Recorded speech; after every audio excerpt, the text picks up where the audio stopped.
السلام علیکم ورحمۃ اللہ وبرکاتہ۔ بسم اللہ الرحمن الرحیم۔ سمر واش روم سے نکلتا سیدھا جنت کے پاس آیا اور غور سے دیکھنے لگا۔ جیسے ہی اسے یقین ہوا کہ جنت سو چکی ہے تو وہ یہ سوچ کر جال میں پھنسا شکار جانے نہیں دینا چاہیے۔ یہ سوچ کر وہ جنت کی طرف بڑھا اور اپنے ہونٹ جنت کے ہونٹوں پر رکھ دیے۔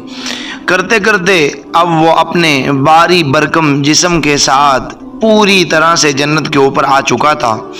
جنت کو اپنے اوپر باری وزن سا محسوس ہوا جس سے اسے بہت الجھن ہو رہی تھی۔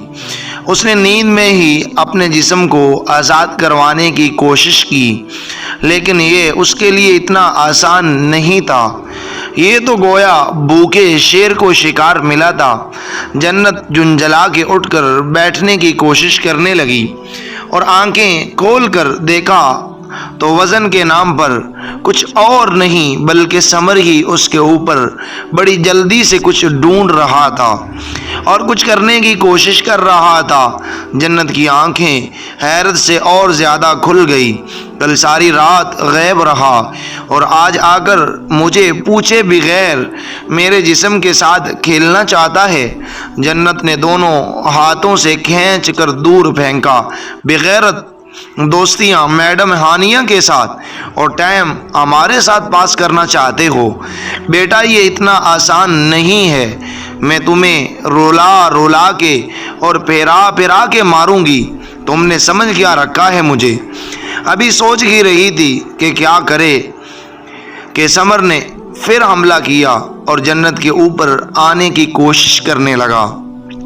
جنت جنجلا کر پھر سے اسے اپنے اوپر سے دور پھینکنے لگی۔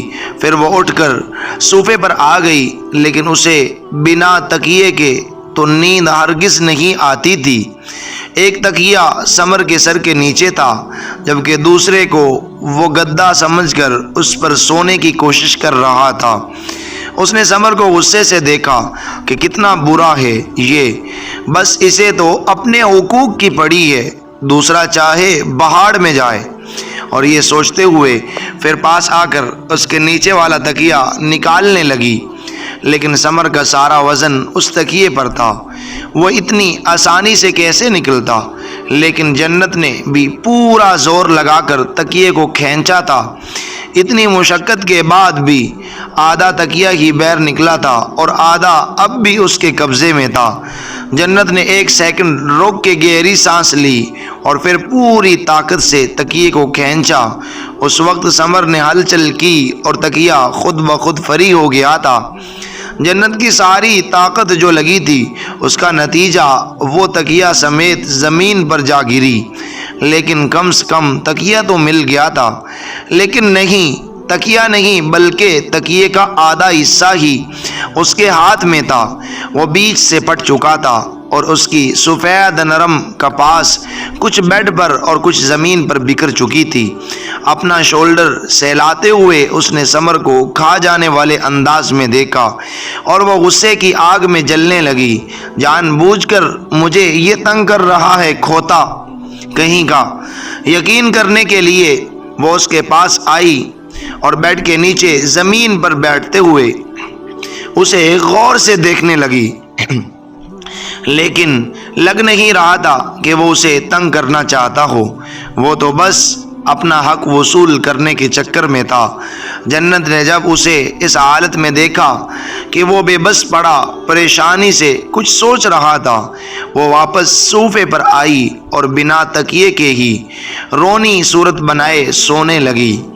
بمشکل اسے صوفے پر نیند آئی تھی، لیکن صبح کے 6 بجے الارم کی آواز پر وہ بڑبڑا کے اٹھی۔